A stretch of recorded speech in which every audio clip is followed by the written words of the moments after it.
Hey, Julie. Hey, Carolyn.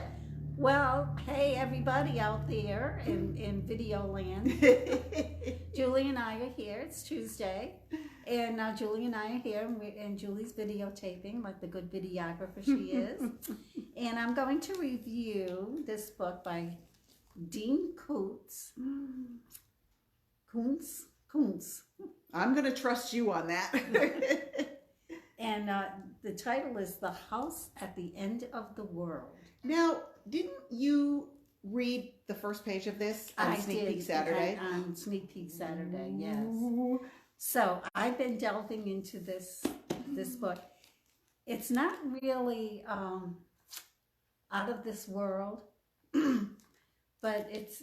I love the way he writes because he gives you a little bit of information, and then you want to know what else is going to happen, or who is this character, and this character that's the heroine or the main character of the book, is living on this island that she purchased. Ooh. Yes, and she's there all by herself. And little by little, we find out that she was a prosecutor in California. Oh. And apparently something went wrong. But she acquired all this money to buy this island with this house on it that whoever owned it before was kind of a recluse. And so he built this house on this island, lovely house. We don't know where she got her money at first, but then the story unfolds and it's hinting at some kind of prosecution because she was a prosecutor lawyer. But she has these very strange things on this island. Like has AR-15 rifles and yeah. So little by little, as you get into more of the story, we find out that she's very proficient with these weapons.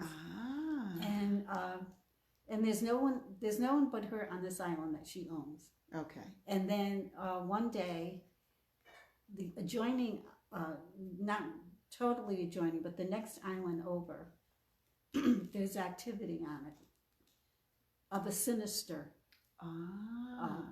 At least that's the way it appeared to me, that they were a sinister force. But U.S. government. The plot thickens. The plot thickens, yes. And so little by little, they reveal more of her background and why she's living on this island all by herself.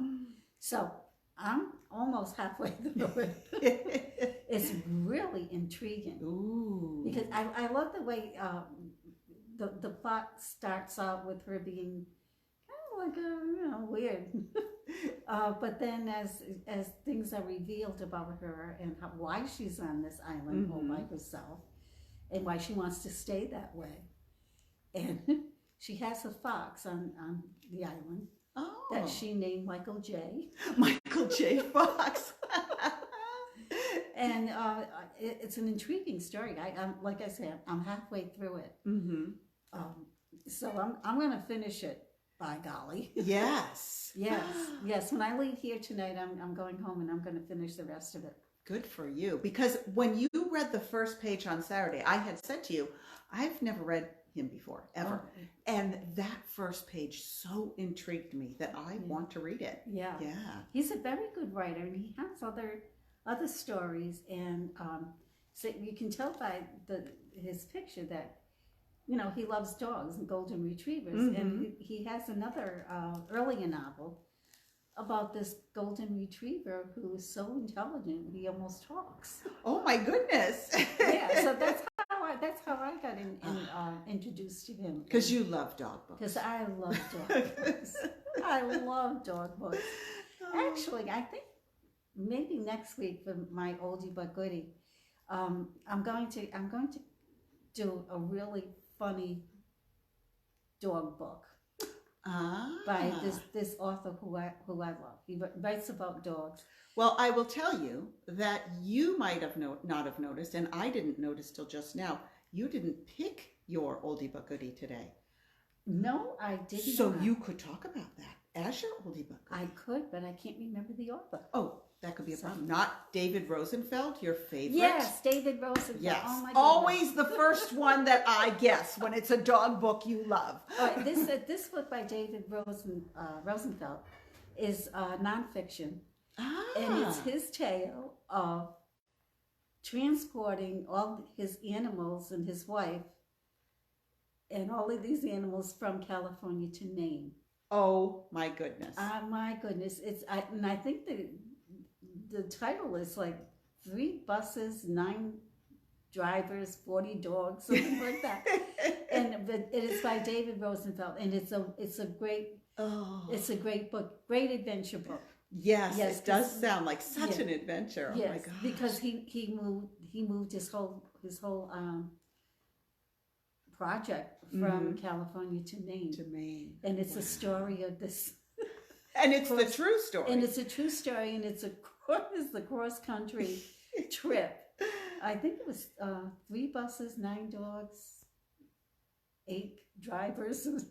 Something but it's a really, really good book. And we have this book in the library? Oh, yes, we do. Yes. We do. Good. I think come Saturday, we do another sneak peek Saturday. Mm-hmm. So I think I'll get the book out and I can tell you the exact title of it. And yes. It's quite an adventure and it's quite a story. I cannot, because I remember you saying he has like very many dogs, not just like 3 or 4, very many dogs. Many dogs, yes. Yes. Yeah, he's and he's a good writer. So yeah.